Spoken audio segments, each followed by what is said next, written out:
അപ്പോൾ നമ്മളിപ്പോൾ നിൽക്കുന്ന സ്ഥലമാണ് അബുദാബി സിറ്റിയിൽ നിന്ന് ഏകദേശം 160ഓളം കിലോമീറ്റർ ദൂരം സഞ്ചരിച്ച് അൽക്കുവ ഡെസേർട്ട് എന്ന് പറഞ്ഞൊരു സ്ഥലത്താണ് നമ്മളുള്ളത്. ഈ സ്ഥലത്തിൻ്റെ പ്രത്യേകത മൊത്തം ഡെസേർട്ടാണ്.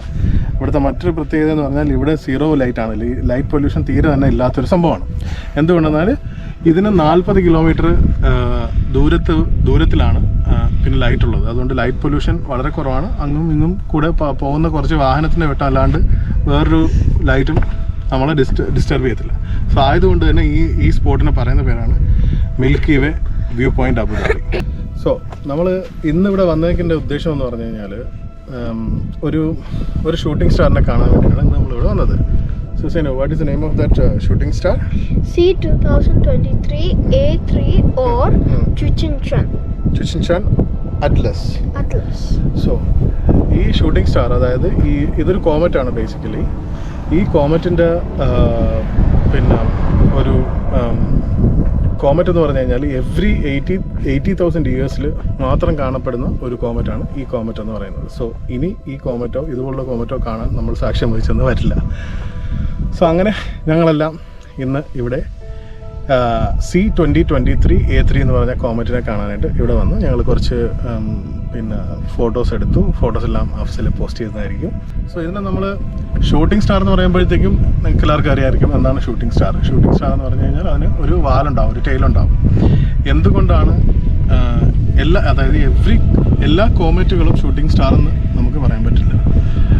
ചില കോമറ്റുകൾക്കുള്ളിൽ എന്തെങ്കിലും പദാർത്ഥങ്ങൾ അടങ്ങിയിരിക്കും. അത് ഒന്നുകിൽ സൂര്യനടുത്തോട്ട്, ഇപ്പോൾ ഇതിൻ്റെ കാര്യം പറയുകയാണെന്നുണ്ടെങ്കിൽ ഈ സുഷിൻഷാൻ എന്ന് പറഞ്ഞ കോമറ്റിൻ്റെ കാര്യം പറയുകയാണെന്നുണ്ടെങ്കിൽ ഇതിൻ്റെ പ്രതലത്തിൽ കുറേ ഐസ് പദാർത്ഥങ്ങൾ കൂടുതലായിട്ടുള്ളതുകൊണ്ട് ഇത് സൂര്യനോട് ചേർന്ന് വരികയും അതിനോടനുബന്ധിച്ച് സൂര്യൻ്റെ താപം കൊണ്ടിട്ട് ഇതിൻ്റെ ഐസ് ഉരുകി വായു ആയി പുറത്തേക്ക് പോവുകയും അതുകൊണ്ട് ഭൂമിയിൽ നിൽക്കുന്ന നമുക്ക് അത് വിസിബിൾ ആവുന്ന സ്ഥലത്ത് നിന്ന് നമുക്ക് നോക്കുമ്പോൾ അല്ലെങ്കിൽ നമ്മൾ ഫോട്ടോ എടുക്കുമ്പോൾ അതിൻ്റെ കൂടെ ഒരു ടെയിലിനെ നമുക്ക് കാണാൻ പറ്റും.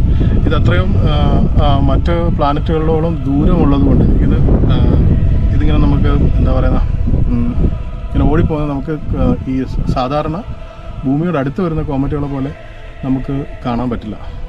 കാരണം ഇത് വേഗത്തിൽ കൂടി ഓടുകയാണെന്നുണ്ടെങ്കിൽ ഭൂമിയിൽ നിന്ന് ഒരുപാട് വിദൂരത്തിലായതുകൊണ്ട് നമുക്ക് ഇതിനെ ഇങ്ങനെ ഓടിപ്പോകുന്നതായിട്ട് കാണാൻ പറ്റുന്നില്ല. പകരം നമുക്ക് അതിനൊരു വാലുള്ളത് പോലെ കാണാൻ പറ്റും. സൂര്യൻ്റെ അടുത്തുനിന്ന് വന്നിട്ട് ഇങ്ങോട്ട് ഭൂമിയോട് ക്ലോസ് ആയിട്ട് വരുന്ന സമയത്തായിരിക്കും നമുക്കിത് വിസിബിൾ ആവുന്നത്. സോ UAE ഇതിനെ കാണാൻ പറ്റിയ തീയതികളെന്ന് പറയുന്നത് ഒക്ടോബർ 14 മുതൽ ഒക്ടോബർ 29 വരെയുള്ള ദിവസങ്ങളിലാണ് ഇതിനെ ഏറ്റവും നന്നായിട്ട് നമുക്ക് കാണാൻ പറ്റുന്നത്. ഒക്ടോബർ 29-ാം തീയതിയോടുകൂടി ഭൂമിയിൽ നിന്ന് ഇത് വിദൂരത്തിലേക്ക് അകന്നു പോവുകയും പിന്നെ ഇതിനെ കാണാനുള്ള വിസിബിലിറ്റി വളരെ കുറവാവുകയും ചെയ്യും. ഇപ്പോൾ തന്നെ ലോകത്തിലെ പല സ്ഥലങ്ങളിലും USA പല സ്ഥലങ്ങളിലും ലൈറ്റ് പൊല്യൂഷൻ ഇല്ലാത്ത സ്ഥലങ്ങളിൽ നേക്കഡ് ഐ കൊണ്ട് പലർക്കും കാണാൻ പറ്റി. പക്ഷേ നമുക്കത് കാണാൻ പറ്റിയിട്ടില്ല. കാര്യം ഇവിടെ അതിൻ്റെ വിസിബിലിറ്റി അതായത് സൂര്യൻ അസ്തമിച്ചിട്ടുള്ള ഒരു 1.5 മണിക്കൂറിനിടയിൽ ആണിതിന് പ്രോപ്പറായിട്ട് വിസിബിളായിട്ട് നമുക്ക് കാണാൻ പറ്റുന്നത്. അപ്പോൾ ആ സമയത്ത് ഇത് അസ്തമിച്ച് പോകുന്ന രീതിയിലുള്ള സ്ഥലങ്ങളിൽ നമുക്ക് ഇതിനെ നേക്കഡ് ഐ വെച്ച് കാണാൻ പറ്റും. ഇതാണ് എൻ്റെ ചെറിയ അറിവിൽ, എൻ്റെ പരിമിതമായ അറിവിൽ എനിക്കറിയാവുന്ന കാര്യങ്ങൾ. ഇതെല്ലാം ശരിയാവണമെന്നില്ല. ഇതൊക്കെ ഞാൻ ഇവിടെയും വായിച്ചറിഞ്ഞ കാര്യങ്ങൾ മാത്രമാണ്. സോ ഇന്ന് തന്നെ ഇവിടെ വന്നത് കാണാൻ ഇതിന് മുന്നേ ഒരു പ്രാവശ്യം വന്നു കുറച്ച് ഫോട്ടോസൊക്കെ എടുത്ത്. ഇന്ന് വരാനുള്ള പ്രത്യേക ഒരു കാരണം എന്ന് പറഞ്ഞു കഴിഞ്ഞാൽ എൻ മഹൻ സെയിൻ അവൻ്റെ ലൈഫിൽ ഇതൊരു എക്സ്പീരിയൻസ് ആയിക്കോട്ടെ. ഇനി നമ്മൾ ഇതുപോലെ ഈ സുഷിൻഷാൻ മറന്നു പോയതുപോലെ നമ്മൾ എന്തെങ്കിലും മറന്നു പോകുമ്പോഴത്തേക്കും അവൻ്റെ ഓർമ്മച്ചെപ്പുകളിൽ അത് സൂക്ഷിക്കാൻ ഒരു സംഭവം കൂടെ ആവട്ടെ.